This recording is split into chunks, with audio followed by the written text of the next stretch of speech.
Yup, got a new video today. Got a little painting work to do, so brush up on this information.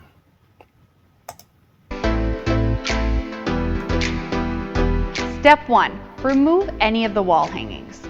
The first thing you want to do is remove any mirrors, pictures, shelves, artwork that might be hanging in the room. Also make sure you remove the nails and screws, unless you plan on putting it back in the same location. Step 2. Remove outlet plates and switches. Remove outlet and switch plates by unscrewing them. Put a strip of painter's tape right over the outlet to prevent accidentally rolling paint on it. Here's a fun Annie tip. Tape the screws to the back of the plates so you don't lose them. That's Step smart. 3. Patch any holes. Examine your walls and repair any little small holes you see. Use wall spackle. I like DAP's Dry Dex ready to use white spackling compound. This spackle is lightweight and has a dry time indicator, you could just causing use the mud. product to change color when the optimum dry time is achieved. It goes on pink, it turns white. How great is that? Apply wall spackle with a putty knife and smooth it out. Let it dry and then use a light grit sanding sponge around that 220 grit and sand it smooth. If you need to spackle a corner or an uneven area, just put some spackle on your finger to fill any of those holes and divots. Painting over cracked paint is really a bad idea. It's important to remove any of the flakes from the surface, patch it, and then sand it smooth before you start painting.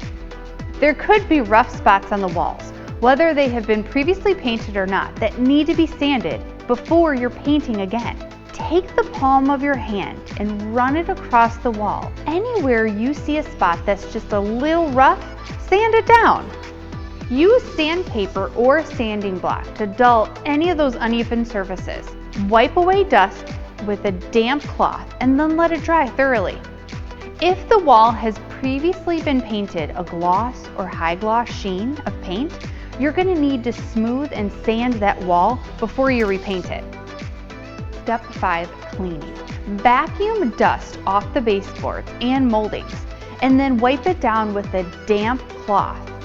Not only will the paint adhere better to the surface of the wall, but you won't have those dust globs showing up on your roller or your paintbrush.